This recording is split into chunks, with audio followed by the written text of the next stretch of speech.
Now, in the given question, we have a block of mass m which is placed on a smooth inclined wedge ABC of inclination theta as shown in the figure. Now, the wedge is given an acceleration a towards the right. The relation between a and theta for the block to remain stationary on the wedge is. Now, for this question, we have to create the FBD or the free body diagram of the mass block.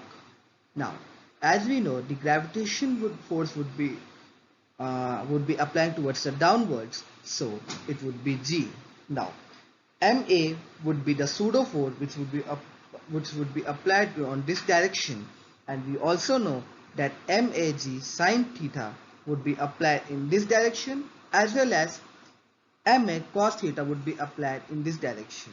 Now, so using this formula, we can get that the value for which the acceleration would be equal to G dot tan theta. So the first option is the correct option for this question.